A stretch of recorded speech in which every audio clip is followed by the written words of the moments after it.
بسم اللہ الرحمن الرحیم۔ السلام علیکم۔ میں کئی ہفتوں سے ایک عجیب و غریب اور ناقابل یقین صورتحال سے دوچار ہوں۔ ایک ایسی کیفیت سے گزر رہا ہوں جس سے شاید ہی کسی انسان کا واسطہ پڑا ہو۔ پچھلے سال کی موسم بہار کی ایک صبح کا ذکر ہے، لیکن ذرا ٹھہریے، میں نے آپ سے اپنا تعارف تو کروایا ہی نہیں۔ میرا نام شاہد قمر ہے۔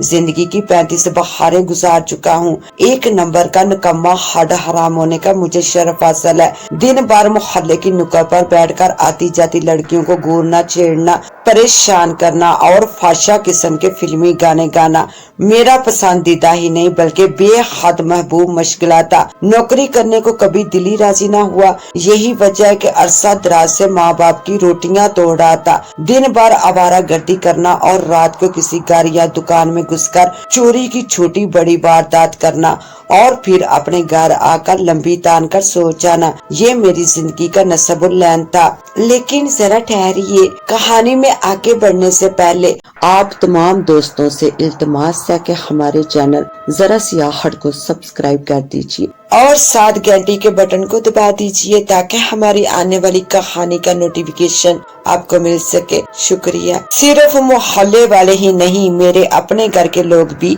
مجھ سے بے پناہ نفرت کرتے تھے۔ میرا وجود انہیں آنکھ میں پڑے تنکے کی ماند کھٹکتا تھا۔ میری گندی زبان کے باعث کوئی میرے منہ لگنا پسند نہیں کرتا تھا۔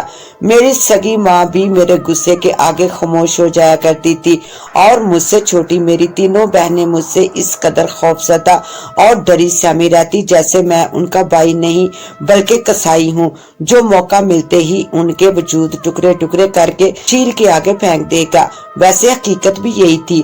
میں نے کئی بار اپنی پھول سی بہنوں کو اس بے دردی سے پیٹا تھا کہ ان کی زندگیاں موت سے مسافہ کر کے لوٹی تھی۔ یہی وجہ ہے کہ وہ میری ہستی سے بے حد ڈری ڈری خوفزدہ اور ہراساں رہتی تھی۔ میں جب تک گھر میں رہتا تینوں ایک کمرے کی قیدی بن کر رہ جاتی۔ ایک دن میں نہا دھو کر گھر سے باہر جانے کی تیاری کر رہا تھا کہ دوسرے کمرے سے آتی میری بہن رضیہ کی آواز میرے کانوں میں پڑی۔ وہ رابعہ اور سبیہ سے کہہ رہی تھی، کسی دن تو ایسا ہو کہ شاید بھائی گھر سے باہر جائیں اور وہ دوبارہ پلٹ کر نہ آئے۔ اللہ انہیں ایسا غائب کر دے کہ ہم اپنی زندگی میں دوبارہ کبھی ان کی صورت نہ دیکھیں۔ رضیہ کی اس بات پر رابعہ اور سبیہ بے اختیار کہہ اٹھی، اے کاش ایسا ہو۔ مجھے یوں محسوس ہوا یہ الفاظ ان کے دل کی گہرائیوں سے نکل کر لبوں تک آئے تھے۔ ان کے الفاظ اور میرے متعلق ایسی سوچ رکھنے پر مجھے غصہ تو بے حد آیا، لیکن اس وقت مجھے جانے کی جلدی تھی، اس لیے میں ضبط کیے گھر سے نکل پڑا۔ لیکن میں نے دل میں یہ طے کر لیا تھا کہ واپس آ کر تینوں کو اس بے ادبی کی سزا ضرور دوں گا۔ محلے والے بھی میری موت کی دعائیں مانگتے نہ تھکتے تھے، خصوصاً جوان اور خوبصورت لڑکیوں کے ماں باپ تو مجھے ایسی نظروں سے گورتے گویا کچا چبا ڈالیں گے۔ ہونا تو یہی چاہیے کہ اتنی نفرتوں کے بعد میری غیرت بیدار ہونے لگتی، لیکن ایسا نہیں ہوا۔ ایک دن میں گھر میں داخل ہوا تو رضیہ کو کھڑکی سے باہر جھانکتے دیکھ کر میرا غصے سے برا حال ہو گیا۔ میں جب تک گھر میں رہتا تھا تمام کھڑکیاں نہ صرف بند رہتی تھی بلکہ ان پر پردے بھی گرے رہتے تھے۔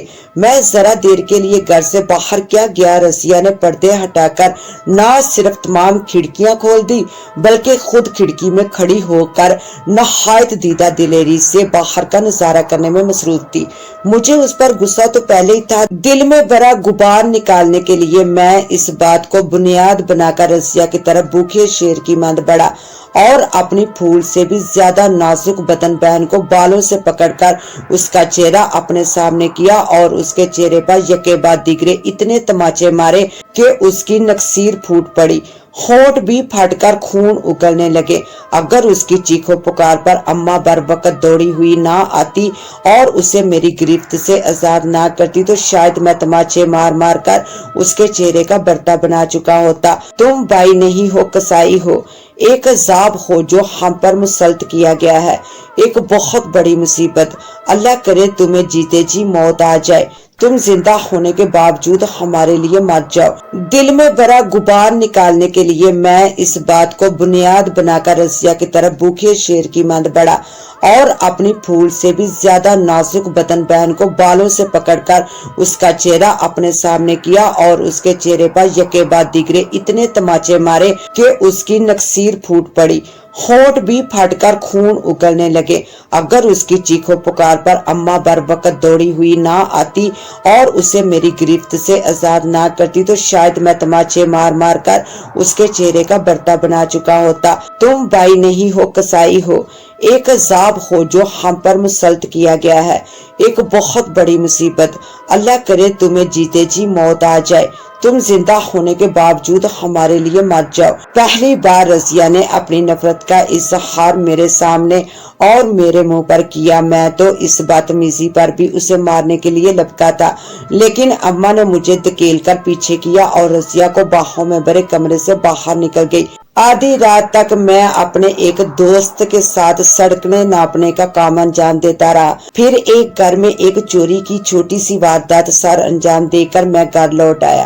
اپنے بستر پر گرتے نیند کی حسین شہزادی نے مجھے اپنی باہوں میں سمو لیا اور میں اطراف سے قطعی بے نیاز ہو گیا۔ مجھے کیا معلوم تھا کہ وہ رات میری زندگی کی آخری پرسکون رات ثابت ہوگی۔ اس رات کے بعد میری زندگی ایک مسلسل عذاب بن کر رہ جائے گی۔ باخدا اگر مجھے اپنی زندگی میں آنے والی اس عجیب و غریب مصیبت کا ذرا سا بھی احساس ہو جاتا تو میں کسی سے نہ سہی اپنی بہن رضیہ سے ضرور اپنے کیے کی معافی طلب کر لیتا۔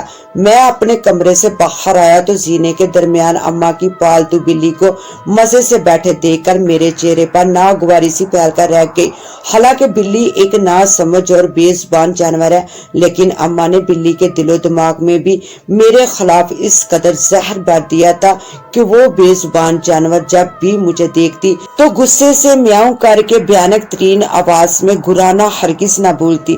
جب میں اپنے کمرے سے باہر آیا تو خلاف معمول اماں کی چہیتی بلی میری طرف نہ تو متوجہ ہوئی اور نہ ہی مجھے دیکھ کر گرائی، تو میں حیرت کے سمندر میں ڈبکیاں لگاتا ہوا سیڑھیوں سے اترا اور بلی کے وجود کو پھلانگتا ہوا سین میں چلا آیا، ابا کی چارپائی پر لیٹ گیا اور اخبار کھول کر دیکھنا شروع کیا۔ ورچی خانے سے اماں کے بڑبڑانے کی آواز آ رہی تھی۔ صبح بیدار ہوتے ہی مجھے برا بلا کہنا اماں کی عادت تھی، جو کم سے کم مجھے سخت ناپسند تھی۔ چور کو اگر اس کے منہ پر کوئی چور کہے تو برا تو لگتا ہے نا۔ اماں ناشتہ تیار ہے تو مجھے دے دو، آج مجھے ایک ضروری کام سے جانا ہے۔ میں نے لیٹے ہی لیٹے آواز لگائی اور اخبار کی سرخیاں پڑھنے لگا۔ کئی منٹ گزر گئے لیکن نہ تو اماں ناشتہ لے کر آئی اور نہ ہی اماں کی بڑبڑاہٹ میں کوئی کمی واقع ہوئی۔